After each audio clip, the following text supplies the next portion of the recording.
S ಯಾವತ್ತೂ ಅಷ್ಟೇ ಒಂದು ಇಂಟರ್ನ್ಯಾಷನಲ್ ವಿಚಾರಗಳು ವಿದೇಶಾಂಗ ನೀತಿಯ ವಿಚಾರ ಮಾತಾಡ್ಬೇಕಾದ್ರೆ ಸ್ವಲ್ಪ ಮೆಚುರಿಟಿ ಇರಬೇಕಾಗುತ್ತೆ. ಯಾಕೆಂತ ಹೇಳಿದ್ರೆ ಹಲವಾರು ದೇಶಗಳ ಸಂಬಂಧಗಳು, ನಮ್ಮ ದೇಶದ ವ್ಯವಸ್ಥೆಗಳು ಎಲ್ಲವೂ ಇರ್ತವೆ. ಹಾದಿ ಬೀದಿಲಿ ಹೋಗೋ ಥರ ಬಾಯಿಗೆ ಬಂದಾಗ ಮಾತಾಡೋದು ಕೆಲವು ಸರಿ ತಪ್ಪು ಅನ್ಸುತ್ತೆ.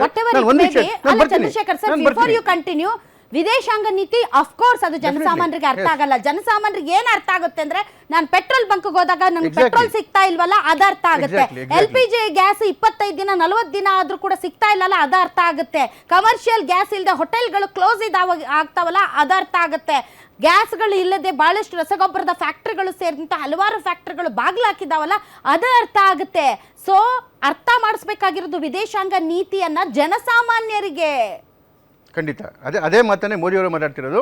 ಇಡೀ ಜಗತ್ತಿನಲ್ಲಿ ಮಹಾಮಾರಿ ಕೊರೋನಾ ಬಂದಾಗ ಇಡೀ ಜಗತ್ತಲ್ಲಿ ಯಾವುದಾದ್ರೂ ದೇಶ ಅತ್ಯಂತ ಕಡಿಮೆ ಎಫೆಕ್ಟ್ ಆಗಿದ್ದು, ಕಡಿಮೆ ಜೀವಗಳು ಹೋಗಿದ್ದು, ಅಥವಾ ಕಡಿಮೆ ಅದರಲ್ಲಿ ಫಲ ತಿಂದಿದ್ದು ಅಂತ ಹೇಳಿದ್ರೆ ಅದು ಭಾರತ.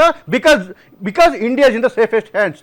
ಇವತ್ತು ಕೂಡ ಜಗತ್ತಲ್ಲಿ ಕೇವಲ ಒಂದು ನಿಮಿಷ, ಜಗತ್ತಲ್ಲಿ ಈ ಯುದ್ಧದ ಸನ್ನಿವೇಶದಲ್ಲಿ 29ನೇ ದಿವಸದಲ್ಲಿ ಜಗತ್ತು 10 ಸೆಕೆಂಡ್ ತಡಿಲೇಬೇಕು. ಕೊರೋನಾದಿಂದ ಅತ್ಯಂತ ಕಡಿಮೆ ಎಫೆಕ್ಟ್ ಆಗಿದೆ ಅನ್ನೋ ವಾದವನ್ನ ನಾನು ಒಪ್ಕೊಳ್ಳೋದಿಕ್ಕೆ ಲಕ್ಷಾಂತರ ಜನ ಪ್ರಾಣ ಕಳ್ಕೊಂಡು ಎಷ್ಟೋ ಜನ ಮತ್ತೆ ತಮ್ಮ ಒಂದು ಜೀವನವನ್ನ ಕಟ್ಟಿಕೊಳ್ಳಕ್ಕಾಗದೆ ವಿಲವಿಲ ಅಂತ ಒದ್ದಾಡ್ತಾ ಇದ್ದಾರೆ. ಕೊರೋನಾ ಕೊಟ್ಟಂತ ಏಟ್ ಇದೆಯಲ್ಲ, ಅದು ತುಂಬಾ ದೊಡ್ಡದು. ಇವತ್ತು ಕೂಡ ನೋಡಿ, ಈ ದೊಡ್ಡ ಜಾಗತಿಕ ಸಮಸ್ಯೆ ಒಳಗಡೆ ಯುದ್ಧ ಭಾರತದಲ್ಲ, ಎಲ್ಲೋ ಬೇರೆ ದೇಶಗಳಲ್ಲಾಗಿ ಮಧ್ಯಪ್ರದೇಶದಲ್ಲಾಗ್ತಿರೋದು, ಅವ್ರ ಮೇಲೆ ಇಸ್ರೇಲು ಅಮೆರಿಕ ಅಟ್ಯಾಕ್ ಮಾಡ್ತಿರೋದು, ಸಫರ್ ಜಗತ್ತಿನ ಎಲ್ಲ ದೇಶಗಳಾಗಿದ್ದಾವೆ.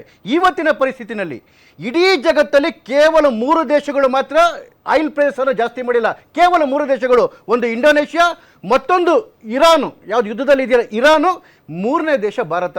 ಅದು ಬಿಟ್ಟರೆ ಈವನ್ ಕತಾರು 3% ಜಾಸ್ತಿ ಮಾಡಿದೆ. ಯಾರು ಆಯಿಲ್ನ ಪ್ರೊಡ್ಯೂಸ್ ಮಾಡ್ತಾರಲ್ಲ ಆ ದೇಶಗಳು, ಕತಾರು, UAE ಎಲ್ಲವೂ ಜಾಸ್ತಿ ಮಾಡಿದ್ದಾವೆ.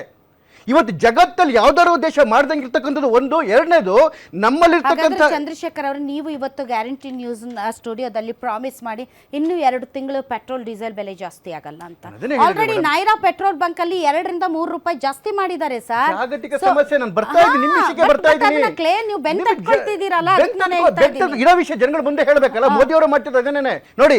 2014ರಲ್ಲಿ ನಮ್ಮ ಸ್ಟೋರೇಜ್ ಕೆಪಾಸಿಟಿ ಏನಿತ್ತು 0.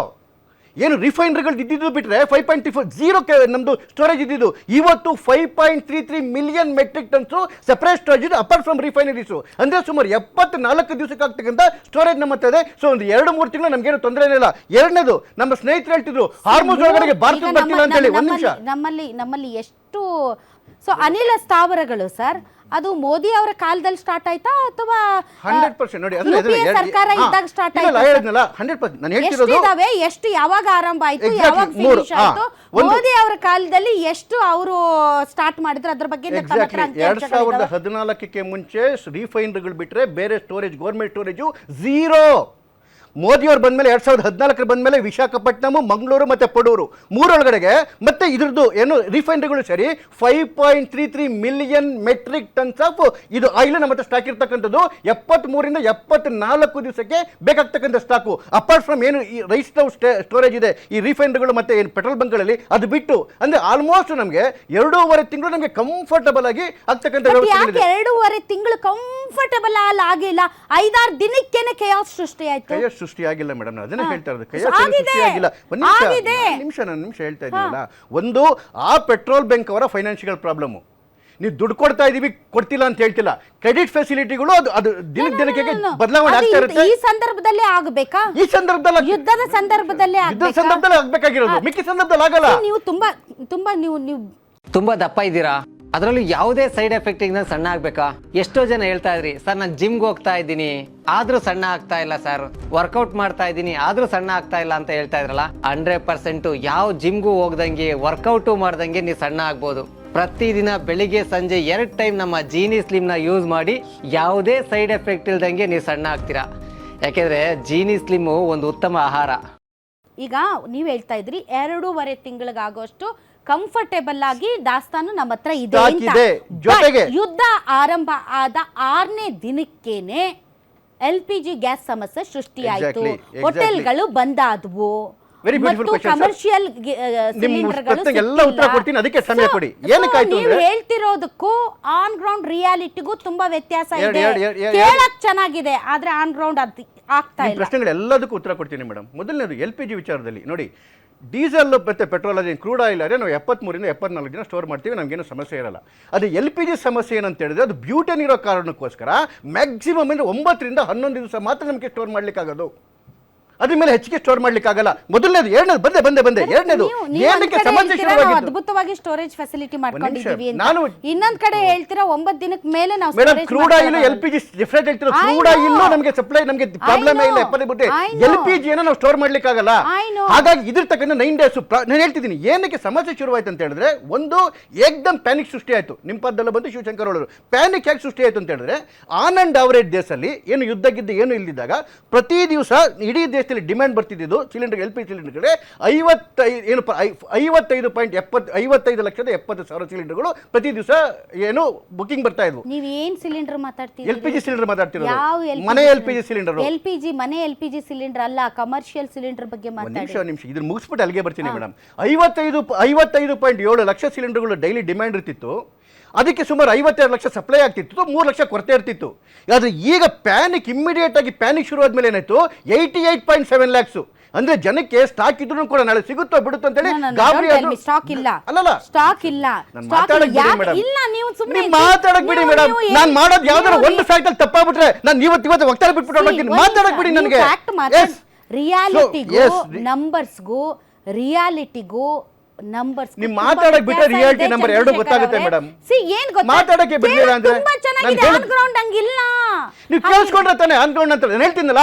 55 ಲಕ್ಷ ಪ್ರತಿ ದಿವಸ ಡಿಮ್ಯಾಂಡ್ ಇತ್ತು, ಇದ್ದಕ್ಕಿದ್ದಂಗೆ ಪ್ಯಾನಿಕ್ ಜಾಸ್ತಿ ಆಯ್ತು, 50% ಜಾಸ್ತಿ ಡಿಮ್ಯಾಂಡ್ ಆಯ್ತು, 88.7 ಇದು ಜಾಸ್ತಿ ಆಯ್ತು. ರೆಗ್ಯುಲರ್ 50 ಲಕ್ಷ ಸಿಲಿಂಡರ್ ಸಪ್ಲೈ ಆಗ್ತಿತ್ತು, 2.5 ಲಕ್ಷ ಸಿಲಿಂಡರ್ ಪರ್ ಡೇ ಜಾಸ್ತಿ ಮಾಡಿದ್ರು, 40% ಪ್ರೊಡಕ್ಷನ್ ಜಾಸ್ತಿ ಮಾಡಿದ್ರು.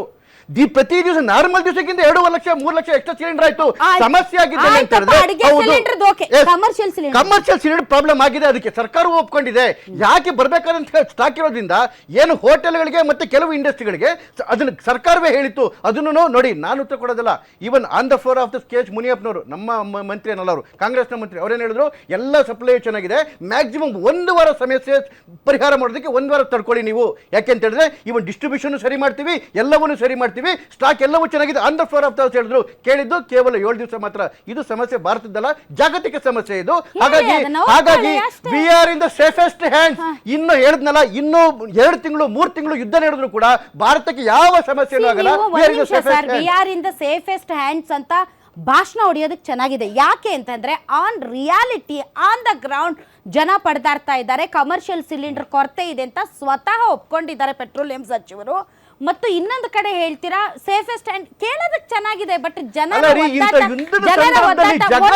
ಜಗತ್ತೇ ಇದಾದಾಗ ನಾನು ಅರ್ಧ ಗಂಟೆ ಬೇಗ ಹೇಳ್ಬೇಕು, ನಾನು ಅರ್ಧ ಗಂಟೆಗೆ ಅಲ್ಲ ಏನ್ರಿ ಇದು ಸಂಬಂಧ ಯೋಚನೆ ಮಾಡಿ. ನೀವು ಸ್ವಲ್ಪ ಜಗತ್ತಿನ ಕಡೆ ಯೋಚನೆ ಮಾಡ್ಬಿಟ್ಟು ಸಣ್ಣದಾಗಿ ಕೂತ್ಕೊಂಡು ನಮ್ಮನೆ ಅಡಿಗೆ ಮನೆಗೆ ಒಂದು ಯೋಚನೆ ಮಾಡಬೇಡಿ. ನೀವು ಜಗತ್ತಿನ ಸಮಸ್ಯೆ ಅದು, ನೀವು ದಾರಿ ತಪ್ಪಿಸ್ಬಾರ್ದ್ರಿ. ನೀವು ಜನಗಳಿಗೆ ಒಳ್ಳೆ ದಾರಿ ತೋರಿಸ್ಬೇಕು. ನಾನು ಇಲ್ಲ ಅಂತ ಹೇಳಿದ.